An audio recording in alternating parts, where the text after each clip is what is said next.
पर आने के बाद एक चीज़ तो मैंने तय किया हूँ। यहाँ पर आने के बाद कुछ ही देर में मुझे ये फैसला लेना पड़ा कि इसके बाद का जो प्रोग्राम हमने असद साहब का सोचे थे वो हमने अहमदनगर ज़िले में सोचे थे कि असद साहब का अहमदनगर ज़िले में हम एक प्रोग्राम करवाएंगे।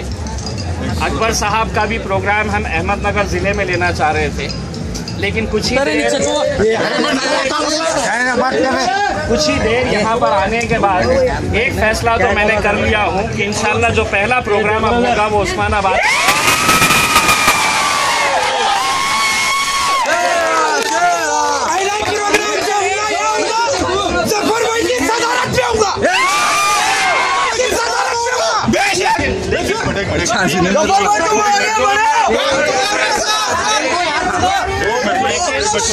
लेकिन मेरे हिसाब से यहाँ के नौजवानों को एक बात समझ लेना चाहिए कि हमारी पार्टी का नाम इमाम अगर है तो उसका पूरा मतलब होता है मजलिस से इत्तेहाद और मुस्लिमीन।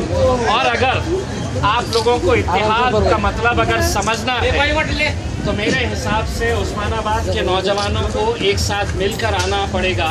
जिस इत्तेहाद की वजह से अल्हम्दुलिल्लाह आपका आज एमएलए आपके सामने खड़ा है, जिस इत्तेहाद की वजह से औरंगाबाद की आवाम ने आज 26 सीटें हमारे को जिता कर दी, इंशाल्लाह हम सोच रहे अगर उस्मानाबाद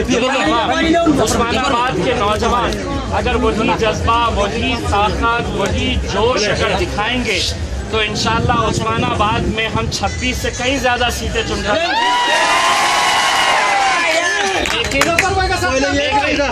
लेकिन ये एक बात समझ लीजिए, असद साहब का या अकबर भाई का प्रोग्राम यहाँ पर उसी सूरत में होगा जब उस्मानाबाद के पूरे नौजवान एक प्लेटफॉर्म पर आएंगे,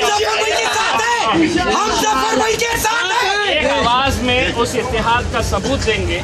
वरना अगर हमें देखिए बड़ा आसान होता है कि हमको बिखेर देना, हम लोग बड़ी आसानी से जाते हैं, लेकिन आप लोगों के सामने कुछ ही किलोमीटर दूर पर औरंगाबाद की आवाम ने कैसा एक मिसाली सबूत दिया है। इतनी सारी कोशिशों के बावजूद आज अल्हम्दुलिल्लाह पूरे कांग्रेस वाले, पूरे राष्ट्रवादी, पूरे समाजवादी पूरी ताकत लगाने के बावजूद भी आज अल्हम्दुलिल्लाह वहाँ पर हम 26 सीटें जीत कर आए।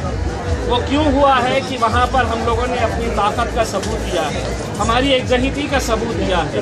मेरे हिसाब से आज यहाँ पर जो उर्स है उस उर्स के मौके पर आप लोगों ने ये अज़म करना चाहिए कि इंशाल्लाह यहाँ पर असद साहब आएंगे, अकबर साहब आएंगे, एक आवाज़ में रहेंगे, एक प्लेटफॉर्म पर रहेंगे। और मैं आपको यकीन दिलाता हूँ कि इंशाल्लाह महाराष्ट्र की राजनीति के अंदर अब हम उस्मानाबाद को एक बहुत बड़ा मेरा यहाँ का प्रोग्राम मैं शोलापुर में था। शोलापुर में बारिश बहुत ज़ोर से आई, इस वजह से पूरा प्रोग्राम डिस्टर्ब हो गया था। मैं इंशाल्लाह यहाँ पर एक पॉलिटिकल शख्स की हैसियत से आऊँगा। अभी फ़िलहाल मैं यहाँ पर दरगाह में आया था ज़ियारत के लिए, इसीलिए अब आप लोगों से इजाज़त चाहूँगा। मैं दोबारा यहाँ पर आने का वादा करके जा रहा हूँ। इंशाल्लाह मेरे साथ वारिस पठान को भी लेके आऊँगा।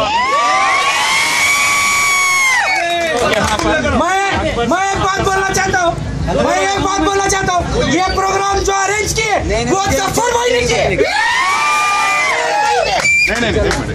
देखिए मेरे हिसाब से सब कुछ करने वाला कौन होता है? सरिया जफर भाई है।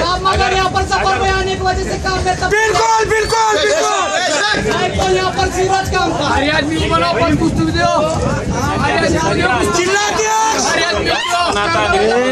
नकली आदमी नहीं होना, भारी आदमी लगते हैं। देखिए फैसला आप लोगों को करना है। अगर आप लोग चाहते हैं कि हम उस्मानाबाद आए तो इंशाल्लाह देना पड़ेगा कि हम लोग एक प्लेटफॉर्म